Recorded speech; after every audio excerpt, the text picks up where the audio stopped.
हरियाणा आज के कार्यक्रम में फिर आपके साथ आज की मुलाकात। जैसा हम जानते हैं कि कोरोना का ये विषय, ये महामारी देश और दुनिया में बढ़ रही है।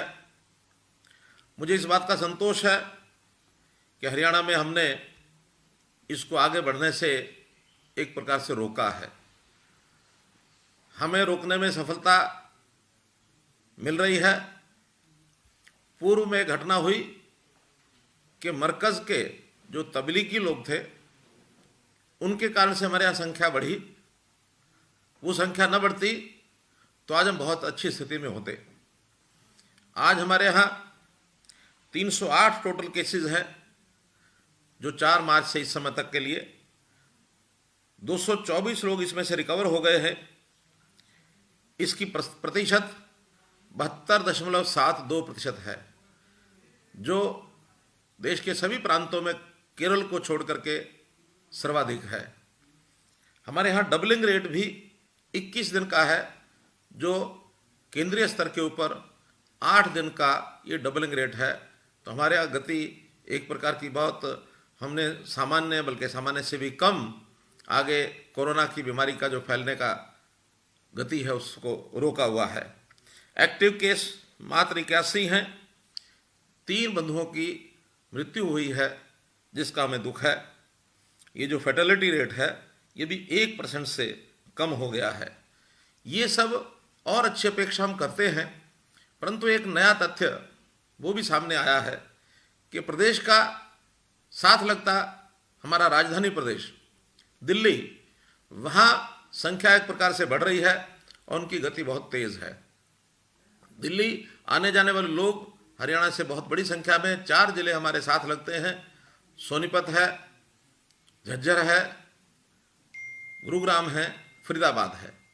ध्यान में आया कि पिछले 6 दिन में इन जिलों के अंदर 28 केस ऐसे आ गए हैं जो दिल्ली के कर्मचारी अथवा उनके परिवार के लोग या उनके मिलने जुलने वाले लोग, एक बड़ी संख्या जुड़ गई है, जिसका हमको बहुत सावधानी पूर्वक मुकाबला भी करना है। हमने कठोर निर्णय लिया है कि दिल्ली के साथ अपने जितने बॉर्डर्स हैं उनके ऊपर सख्ती की जाए, और ये सख्ती बॉर्डर इसलिए करनी पड़ रही है कि यदि हम न करें तो वास्तव में जो हमारा उद्देश्य है वो उद्देश्य है कि कोरोना को आगे बढ़ने से रोका जाए। हम कोरोना को लड़ने के लिए इसको रोक रहे हैं, हम कोरोना से डर नहीं रहे हैं। लेकिन जब लड़ाई लड़नी है तो कितनी सहानुभूति हमारी अपने बंधुओं के साथ हो, लेकिन हमें सख्ती करनी पड़ेगी। आत्मसुरक्षा के नाते से हम कोरोना को दिल्ली से हरियाणा में किसी भी कारण से किसी प्रकार से नहीं घुसने देंगे। हमने जितने लोगों का आवागमन है उसको रुकवा दिया है। केवल ऐसी सेवाएं जो बहुत एसेंशियल हैं, अर्थात सब्जी जैसी चीज़, दूध जैसी चीज़, उसमें भी केवल ड्राइवर और उसके साथ एक व्यक्ति, इनको ही जाने की अनुमति होगी। वापस आने पर ये होम क्वारंटाइन रहेंगे ताकि किसी के साथ इनका संपर्क न बने। कर्मचारी अगर उनकी ड्यूटी दिल्ली में है, दिल्ली रह सकते हैं, अथवा घर आकर छुट्टी लेकर घर में होम क्वारंटाइन रह सकते हैं। बाकी भी सब व्यवस्थाएं ऐसी की गई हैं। तो भी हमने अपने डिप्टी कमिश्नर्स को इस प्रकार के अधिकार दिए हैं कि वो को बहुत ऐसा अनिवार्य यदि कोई आवागमन का मामला होगा तो उसी को वो करेंगे, वरना ये जो इन्फेक्शन है इसको हम हरियाणा में नहीं बढ़ने देंगे। ये हमारा संकल्प है। हमने निश्चित रूप से, जैसा कहा जाता है कि precaution is better than cure, अर्थात हम इस सावधानी को बरतेंगे। प्रिकॉशन लेना बहुत ज़रूरी है। इस प्रिकॉशन के आधार के ऊपर ही हम इन चीज़ों को आगे बढ़ाएंगे। मित्रों, ये सब करते हुए बहुत से ऐसे रेस्ट्रिक्शंस हमने लगाई है। कहते हैं कड़वी दवा वो बीमारी को ठीक करने के लिए आवश्यक होती है। इस कड़वी दवा के कारण से हमें जो तकलीफ हो रही है उस तकलीफ को हम लोगों को सहन करना पड़ेगा, और इस क्रॉस बॉर्डर मूवमेंट को हमको रोकना पड़ेगा। अब ऐसा ही एक विषय, कर्मचारी यूनियंस, हमने कल ही प्रदेश की सभी प्रमुख कर्मचारी यूनियंस को बुलाया था। उनसे बुला करके बातचीत की, क्योंकि प्रदेश में आखिर जो व्यवस्थाएं हैं वो कर्मचारियों के आधार पर ही हम आगे बढ़ा रहे हैं। और मुझे प्रसन्नता है इस बात की, मैं बधाई देता हूं अपने सब कर्मचारियों को कि उन्होंने कोरोना को फैलने से रोका है।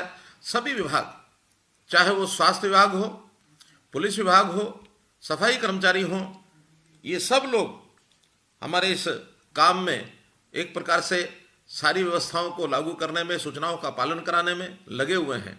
घर घर जा करके समझाने का काम, चाहे हमारी आशा वर्कर्स हैं, आंगनवाड़ी बहनें हैं, वो सब जा करके कर रही हैं।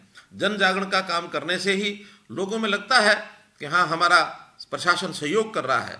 हमने इन कर्मचारी यूनियन के माध्यम से अपने सब कर्मचारी भाई बहनों का धन्यवाद भी किया है, और कर्मचारी यूनियंस ने हमको एक विश्वास भी दिलाया है कि ऐसी संकट की घड़ी के अंदर हमारे जितने कर्मचारी हैं वो सरकार के साथ खड़े हैं, क्योंकि ये संकट अपने आप में एक बहुत ही ऐसा विषय है जो पहले कभी किसी ने देखा नहीं।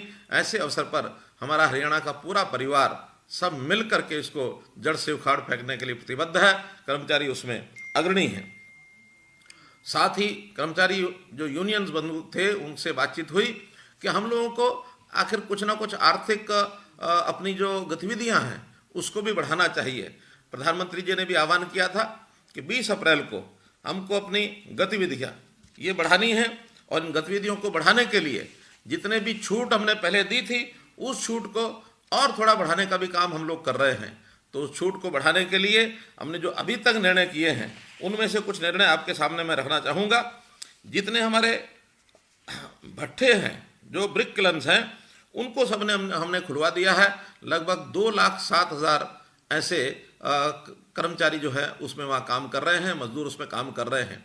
ऐसे ही जो उद्योग हैं उनको भी MHA की गाइडलाइंस, गृह विभाग मंत्रालय की जो दिशा निर्देश है उनके अनुरूप खोलने का काम हमने किया है। और हमारा एक अनुमान है, एक आंकड़ा है कि लगभग 5.5 लाख मजदूर और कर्मचारी वो 20 अप्रैल के बाद काम में लग गए हैं।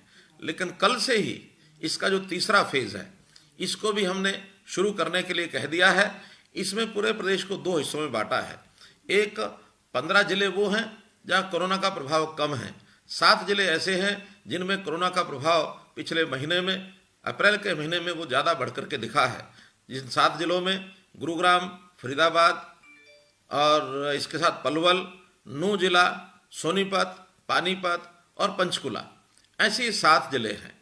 तो इन 7 जिलों में हम योजना अपनी ब्लॉक अथवा टाउन के हिसाब से बनाएंगे। शेष 15 जिलों में पूरे जिले के हिसाब से ही हम उस योजना को सारे को रखेंगे। सबसे पहले इसके अंदर सोशल डिस्टेंसिंग, इसका पूरा ध्यान रखा गया है। और सोशल डिस्टेंसिंग के नाते से जितने भी इन सीटू उद्योग हैं, अर्थात कर्मचारी उद्योग के स्थान पर उसी परिसर में रहते हैं, दिन रात वहीं काम भी वहीं करते हैं, रहने का स्थान भी उनका वही है, वहाँ सभी कर्मचारियों को कार्य करने की छूट होगी, उसके अंदर सब लोग काम करेंगे। शेष IT क्षेत्र के अंदर 33%, यह हमने 33% की छूट उनको दी है कि 33% कर्मचारियों के साथ अपना उद्योग चलाएं। शेष अन्य 50% की छूट के साथ ये लोग अपना काम कर सकते हैं, चाहे वो सभी जिले 15 जिलों के अंदर बात करें या जो 7 जिले हैं उसमें ब्लॉक के हिसाब से उन ब्लॉक्स में छूट दी गई है जहां 10 या इससे कम कोरोना के जो पेशेंट्स हैं, जो पॉजिटिव हैं, उनकी संख्या रही हो। जहां 10 या इससे अधिक पिछले महीने में संख्या रही है वहां पर थोड़ा सा सख्ती इसलिए बरतनी पड़ेगी ताकि कोरोना का वहाँ फैलाव न हो। वहाँ जो हमारे कंटेनमेंट जोन है, कंटेनमेंट जोन में तो कोई गतिविधि चालू नहीं होगी, लेकिन बाकी जगह पर गतिविधियां ये चालू होंगी। दुकानें भी शहरों में, मोहल्ले की दुकानें और जहां कहीं केवल अकेली दुकान है, ऐसे स्थान पर जो मार्केट का हिस्सा नहीं है, इन दुकानों को छूट दी गई है। गांव में सभी दुकानों को, छोटी बड़ी सब दुकानों को खोल दिया गया है। ये भी सब जो भी हमारी गृह मंत्रालय की गाइडलाइंस हैं उसके हिसाब से ये हमने सब कुछ किया है। एक जानकारी और मैं देना चाहूँगा कि जो उद्योग सोशल डिस्टेंसिंग के कारण से अपने कम मजदूरों से काम चलाने के लिए आगे आएंगे, अर्थात 50% की जो संख्या उनको बताई गई है उसी से अपना उद्योग चलाएंगे, वहाँ उनके वर्किंग आवर्स में उनको छूट दी गई है कि वो 8 घंटे की बजाय 12 घंटे तक भी उन मजदूरों से काम ले सकते हैं। लेकिन ये जो धारा 59 है, 59, ये जो एक्ट है हमारा कारखाना अधिनियम 1948, इसकी धारा 59 के अनुसार उन सबको अतिरिक्त 4 घंटों का जो वेतन है, अर्थात ओवर टाइम का वेतन, ये डबल देना होगा। और इस नाते से एक कर्मचारी से 12 घंटे तक भी काम करने की सहमति वो लोग बना सकते हैं, ये भी एक छूट उनको दी गई है। मित्रों, इसी प्रकार उद्योग को हम लोगों ने खोलने के जो प्रावधान किए हैं उसमें मुझे लगता है कि हमारा जो दूसरा चरण है उद्योग खोलने का, उसके अंदर अधिक से अधिक खोले जाएंगे उद्योग। इसके बाद जहां कहीं कोरोना के केसेस ज़्यादा हैं वो तीसरे चरण में 3 मई के बाद उनको और छूट दी जाएगी। उस समय तक हमारी सब गति इस प्रकार की ध्यान में आएगी कि किस गति से हम कोरोना से लड़ाई लड़ रहे हैं और कोरोना को हम रोक पा रहे हैं, तो निश्चित रूप से इसको हम खोलेंगे। विषय है प्रवासी मजदूर। प्रवासी मजदूर हमारे हरियाणा में भी बहुत बड़ी संख्या के अंदर उद्योग में लगे हुए थे, खेतों में काम कर रहे थे। अचानक इनको जब एक विषय लॉकडाउन का आया तो घर जाने के लिए इन्होंने अपनी तैयारी की, लेकिन चूंकि सोशल डिस्टेंसिंग के कारण से इनका एक साथ घर जाना संभव नहीं था। हमने इनके लिए माइग्रेंट कैंप्स बनाए और उन माइग्रेंट कैंप्स में लगभग 15,500 मजदूरों को 20-22 दिन वहाँ रहने के लिए कर्मचारियों ने, वहाँ पर संस्थाओं ने, सब लोगों ने सहयोग किया। और इसके बाद एक क्वारंटाइन का पीरियड पूरा होने के बाद परस्पर प्रदेशों में जो भी ऐसे लोग रुके थे उन्होंने अपने अपने घर जाने के लिए जब इंतजाम हमने किए तो घर जाने लगे हैं। और उन 15 दिनों के अंदर हरियाणा में हमने कम से कम ऐसे जितने प्रवासी मजदूर थे उन भाइयों को कोई तकलीफ नहीं होने दी, बल्कि सेवा भाव से उनका जब सेवा की गई और जाने लगे तो भावनात्मक तरीके के भी दृश्य ध्यान में आए कि जब उस कैंप को छोड़ करके जा रहे थे तो जाते समय ऐसा भी ध्यान में आया कि वहाँ के कर्मचारियों के पैर तक उन्होंने छुए। और जब उनसे पूछा ऐसा क्यों, तो उन्होंने कहा कि हमें परिवार के अंदर भी जितनी सेवा भाव और जितना हमको प्रेम स्नेह प्यार मिलता है उससे ज़्यादा प्यार हमको मिला है, और एक परिवार से जैसे बिछड़ना होता है इस प्रकार के बिछड़ने का उनका जो एक दृश्य ध्यान में आ रहा है। ये सब मजदूर, हमको इनको मजदूर कहते हैं ऐसा नहीं है, हमारी ये प्रदेश की एक प्रकार की मजबूती के ये अंग हैं। और इस मजबूती को लाने के लिए हरियाणा में जो इन्होंने काम किया, आगे दोबारा से फिर वो काम करने आए, ऐसी हमारी इच्छा है। किन्हीं कारणों से अपने प्रदेशों में भी काम करते हैं, तो उनका सबका 15-15, 20-20 वर्षों से जो यहाँ काम करके गए हैं हरियाणा के निर्माण में, उन्होंने सहयोग किया है। मैं उनका धन्यवाद भी करता हूँ, उनका आभारी भी हूँ कि अपने सब लोगों का उन्होंने ध्यान रखा है। अभी भी जो मजदूर यहाँ शेष बचे हैं, बहुत लोग कटाई के काम के लिए आए हुए हैं। ऐसे कटाई के काम वाले सभी कटाई करने के बाद इन लोगों को सबका ध्यान रखा जाएगा। जब भी कोई उचित अवसर आएगा तो इनको इनके घरों में वापस भेजा जाएगा। जब तक इनको यहाँ रहने के लिए कहा जाता है तब तक यहाँ रहें। इनकी सबकी व्यवस्था, इनके भोजन की, खाने की, पीने की सब व्यवस्थाएं यहाँ उनको उचित ढंग से की जाएंगी, एक परिवार की तरह की जाएंगी। हमारे ये अपने अंग हैं, हमारे हरियाणा के जैसे लोग होते हैं वैसे ही हमारे लिए ये भाई हैं। भ्रातृभाव से हम लोग इनकी सेवा करेंगे, किसी प्रकार की चिंता इनको नहीं करनी चाहिए, ऐसा मैं इनको इस बात का विश्वास दिलाता हूँ। मित्रों, हरियाणा में चूँकि हमको पता है कि हमारी आर्थिक स्थिति, इस आर्थिक स्थिति का एक विषय सबके सामने मैंने खुले रूप से रखा है। आज मैं फिर उस बात को दोहराता हूँ कि हमको हरियाणा में अपने खर्चे कम करने होंगे, हमको अपनी आय किसी न किसी रूप में बढ़ानी होगी। इस आय को बढ़ाने के लिए हमारे जो मंत्रीगण हैं, बाकी सब लोग हैं, जैसे जैसे सुझाव आ रहे हैं उस हिसाब से उन सुझावों के ऊपर हम काम करेंगे। लेकिन एक विषय मैंने जो थोड़ा संकेत किया था कि हम जो अपनी भर्तियां हैं उन भर्तियों में यूनिवर्सिटीज़ के अंदर जहां आवश्यकता नहीं है वहीं नहीं करेंगे, बाकी जगह आवश्यकता जहां है उनकी भर्तियां चालू रहेंगी। और प्रदेश में भी जो भर्तियां हमने की हैं, अगर हम पिछले 5 साल 6 साल का हिसाब लगाते हैं तो इन 5-5.5 साल के अंदर हमारी अभी तक 73,500 भर्तियां ये हमारे स्टाफ सिलेक्शन कमीशन और हरियाणा पब्लिक सर्विस कमीशन से के कारण से हुई हैं। और अभी भी 12,500 ऐसी भर्तियां हैं जिनकी परीक्षाएं हो चुकी हैं, रिजल्ट आना शेष है। यदि रिजल्ट आया है तो उनकी काउंसलिंग करनी है, स्क्रीनिंग करनी है, वो शेष है। ये सब काम जो पाइपलाइन में है ये पूरे के पूरे होंगे, इनको किसी को रोका नहीं जाएगा। और इन 12,500 को मैं जोड़ता हूँ तो ये 86,000 भर्तियां हमने पिछले 5-5.5 वर्ष में की हैं। और ये हमने कभी भर्तियों के कारण किसी कारण से रोका नहीं है। जो खाली पोस्ट हैं, जितनी भी आवश्यकता है, उनको सबको हमने किया है।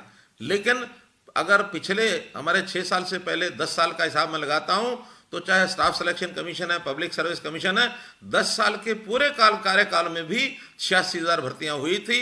अर्थात वो 10 साल का कार्यकाल और हमारा 5.5 साल का कार्यकाल, ये बराबर भर्तियां कर चुके हैं। आगे 4.5 साल भी जो बचा है समय, उसके अंदर भरपूर भर्तियां की जाएंगी। लेकिन वर्तमान समय ऐसा है जब सोशल डिस्टेंसिंग है, जब ट्रांसपोर्ट के साधन बंद हैं, परीक्षाएं हम करा नहीं सकते हैं। हमारे तो जो स्कूल के विद्यार्थी, कॉलेज के विद्यार्थी, +2 के विद्यार्थी, इनकी परीक्षाएं वो सब शेष हैं और इस एक विशेष परिस्थिति के कारण से उनकी परीक्षाएं भी हम करा नहीं पा रहे हैं। इनकी परीक्षाएं कराने का अवसर जैसे हमें मिलेगा, जैसे ही वातावरण अनुकूल होगा, सब स्थितियां ठीक होंगी। केवल उस समय तक ही ये प्रतिबंध रहेगा जब तक ये परिस्थितियां ठीक नहीं होती हैं। परिस्थितियां ठीक होने के बाद ये सब काम निश्चित कराएंगे। आप अपने घर पर बैठ करके जो ऐसे बंधु अपने किसी इंटरव्यू के लिए, अपनी किसी परीक्षा के लिए, जॉब के लिए तैयारी करना चाहते हैं, भरपूर समय है, वो इसकी तैयारी करें और इसके कारण से उनको किसी प्रकार का ये कोई कठिनाई नहीं आएगी। मित्रों, क्योंकि समय ऐसा विशेष है, इस समय विशेष में हम लोग सब लोग कुछ ना कुछ अपने बंधन अगर अपने ऊपर लगाएंगे तो मैं समझता हूँ कि बहुत लाभ मिलने वाला है। मैं तो एक ही बात हरियाणा सरकार की ओर से कह सकता हूँ कि जब मैंने अपने मित्रों से, साथियों के सामने सब विषय रखे तो उन्होंने इसको बखूबी सहयोग करने का जो एक प्रकार से संकल्प दोहराया, जिसके कारण से मुझे बताते हुए आपको संतोष हो रहा है कि सभी 90 विधायक, उसमें 13 मंत्री हैं, 77 MLAs हैं, उन सब लोगों ने अपनी 1 महीने की तनख्वाह, सैलरी, ये पूरी की पूरी कोरोना रिलीफ फंड के अंदर ये डाल दी थी। और न केवल इस 1 महीने की सैलरी उन्होंने दी है, बल्कि आगे 1 साल अर्थात अप्रैल से लेकर अगली मार्च 2021 तक पूरे 1 वर्ष 30% सैलरी का अपना कट लगवा दिया है कि ये 30% की सैलरी हमारी कम कर दी जाए ताकि सरकारी खर्चों को कम किया जाए। मंत्री बंधुओं से जब अलग से बातचीत हुई तो उन्होंने कहा कि हमारे पास जो डिस्क्रिशनरी कोटा है, जो हम समय समय पर अपने हाथ में लेकर के खर्च करते हैं, ऐसी राशि जो 100 करोड़ रुपए से ऊपर है, उसमें से सब बंधुओं ने ये विचार किया कि हमको इस राशि को कम करना चाहिए। तो मुझे ये बताते हुए संतोष हो रहा है कि कुल मिलाकर सभी मंत्री, हमारे स्पीकर, डिप्टी स्पीकर, हमारे गवर्नर महोदय, सब लोगों ने मिलकर 51 करोड़ रुपए की राशि इस बार कम खर्च करने का और एक अपना संकल्प दोहराया है ताकि हमारे सरकारी खर्च में इसका एक प्रकार से बचत हो सके। ये सब काम किए हैं। सभी बोर्ड्स के, कॉरपोरेशंस के जो चेयरमैन हैं, उन्होंने भी 1 महीने की अपनी जो सैलरी है वो कंट्रीब्यूट कर दी है। XMLAs, उनकी पेंशन 42 XMLAs हैं जिन्होंने अपनी पेंशन का कुछ ना कुछ हिस्सा, कुछ XMLAs ऐसे हैं जिन्होंने पूरी की पूरी अपनी पेंशन 1 महीने की ये इस बार कोरोना रिलीफ फंड में डाली है। उनका भी मैं धन्यवाद करता हूँ। तो इस प्रकार से हमारे राजनीतिक लोगों ने कुल मिलाकर करोड़ों रुपए का कोरोना रिलीफ फंड में या सरकारी धन के अंदर जो एक प्रकार से बचत कराई है, उनका भी मैं बहुत धन्यवाद करता हूं। आजकल हमको पता है कि मंडियों में प्रोक्योरमेंट चल रही है। प्रोक्योरमेंट का समय ये भी किसान के लिए, हमारे मजदूरों के लिए, आढ़ती के लिए, ग्रामीण जनजीवन के लिए बहुत ही महत्वपूर्ण ये एक अवसर होता है। इसमें इस बार हमको थोड़ा कठिनाई आई है सोशल डिस्टेंसिंग का पालन करने के लिए। हमने इन मंडियों की संख्या ज़्यादा की है। पहली बार ये प्रयोग हुआ है कि गेहूँ 400 के बजाय 1800 मंडी और परचेज सेंटर्स के ऊपर ये कराया जा रहा है। स्वाभाविक है, इतना विस्तार, चूँकि वहाँ किसी प्रकार की व्यवस्थाएं नहीं थी, नई व्यवस्थाएं बनानी थी। प्रारंभ के 2-3 दिन कठिनाई आना स्वाभाविक था। संयोग से वर्षा बीच में आई, ओले भी कई जगह पड़े, उसके लिए भी हमको सब कुछ संभाल करके अपनी व्यवस्थाएं ठीक करनी थी।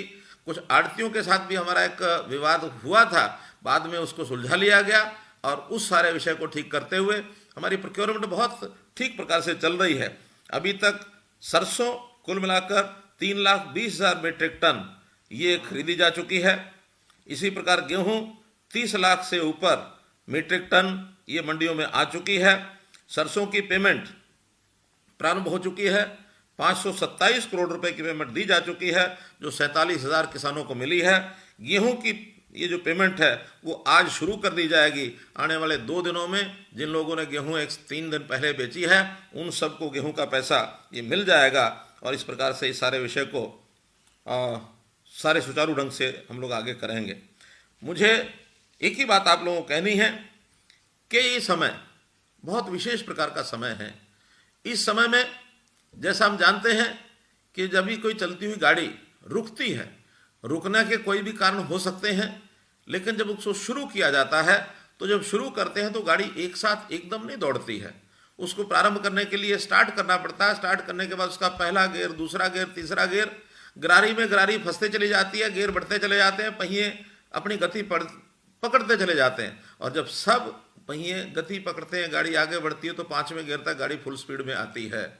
हम भी कुल मिलाकर के इस कोरोना के कारण से जो हमारे सारे सिस्टम को, पूरे समाज को एक ब्रेक लगा था, एक थम सी गई थी जिंदगी थमी, यानी एक प्रकार से इसको कहना चाहिए कि हमारी जिंदगी यानी थमी है, ये बंद नहीं हुई है। इस थमी हुई जिंदगी को एक रुकी हुई गाड़ी की तरह आगे जैसे चलाया जाता है वैसे हम चलाएंगे। अब आज ये मान के चलें कि जैसे 20 अप्रैल को हमने अपने उद्योग के कुछ आर्थिक गतिविधियों के खुलने का प्रबंध किया था, उस समय मानो पहला गियर लगाया था, तो आज ये मान के चलो कि कल से हम दूसरे गियर में आए हैं, और ये लगातार बढ़ते बढ़ते हम आशा करते हैं कि 3 मई को लॉकडाउन का कोई ना कोई चाहे समाप्त होगा और नहीं समाप्त होगा तो लॉकडाउन रखते हुए भी जो इसमें छूट दी जाएगी उस छूट के हिसाब से हम आगे बढ़ेंगे और हम अपनी ज़िंदगी को पटरी पर लेकर के आएंगे। इसको हम ऐसा ना समझें कि एकदम ये बंद हो गया, धीरे धीरे चलेगा और पूरी हम अपने इस सिस्टम को ठीक करेंगे। मैं तो यही कहूँगा कि ज़िंदगी जो शेष है वही विशेष है। इसलिए हम जिस फेज़ में अब आए हैं, इस फेज़ के आगे अपनी ज़िंदगी को सुरक्षित रखना, उसको ठीक ढंग से आगे बढ़ाना, चलाना और उसी का आनंद लेना, ताकि हम अपने जीवन को, अपने आने वाली पीढ़ी को ठीक सुरक्षित ढंग से एक अच्छा भविष्य दें। यही आपसे मेरा निवेदन है। बहुत बहुत धन्यवाद, बहुत बहुत आभार।